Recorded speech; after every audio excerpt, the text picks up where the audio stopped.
constantly hearing about property prices going through the roof, so if you think it might be time to cash in, well, there could well be. No better time than this. And the autumn selling season, it's already underway. Sales in most of our capitals are off to a cracking start.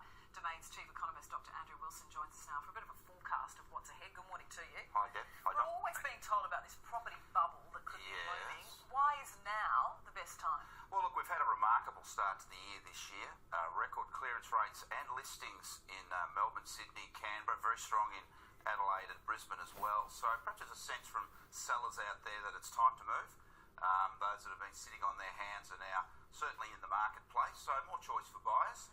I'm not sure prices are increasing as much as they have been, so I think perhaps we're reaching the peak of the market now, certainly for prices growing. What's the indicator of that? Because I remember when I bought a place in 2009, I thought, I'm buying at the top of the market and I'm going to lose all my money here. And here we are 8 years on and it's still going. I think there's variances at tops of the market for Sydney. It's always sort of top, but not as high as it has been. But I think that interest rates are the clear indicator, and we're probably as low as we're going to go in interest rates. I'm not sure interest rates will rise. Of course, the banks are pushing up rates slowly at the moment, but I think we're going to get a flattening in prices growth. But there's plenty of enthusiasm and confidence in the market at the moment, and this is the best start to an autumn selling season we've just about ever had. So, in terms of the best place to get a home as well, is there specific markets that you should be looking at? Well, look, markets vary obviously according to local factors, and the Melbourne market's very appealing at the moment because it's very consistent price ranges and areas and suburbs. In homes or apartments? Well, apartments obviously aren't doing as well as houses at the moment. We've had a big supply surge in apartments, but they're still growing. Sydney's a bit more mixed. The western suburbs aren't performing as well as the inner suburbs, which are certainly red hot at the moment.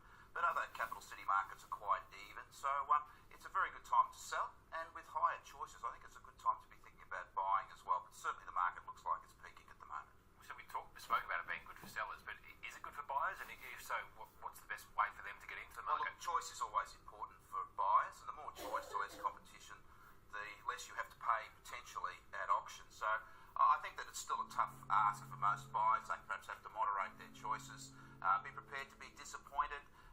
There's an old saying in real estate that bite off more than you can chew and then chew like crazy, but and the banks won't let you borrow too much anyway. So it's a very hot time in our housing markets at the moment, but I think it's coming to an end as our interest rate cycle is now looking like coming to an end as well. And in terms of the seasonality of it, we talk about these super Sundays, super Saturdays. How are we looking at this stage? Well, look, we certainly had super Saturdays right across the board last weekend. Auction markets produced record days for February in Canberra, Melbourne and Sydney. A few are auctions today.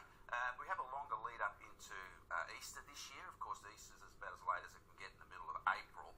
So we won't see quite the high numbers that we have in that lead up to Easter, but there's still going to be plenty of choice going around. And it's a really very positive time for the housing markets for both buyers and sellers. It all sounds very positive. But well, it is.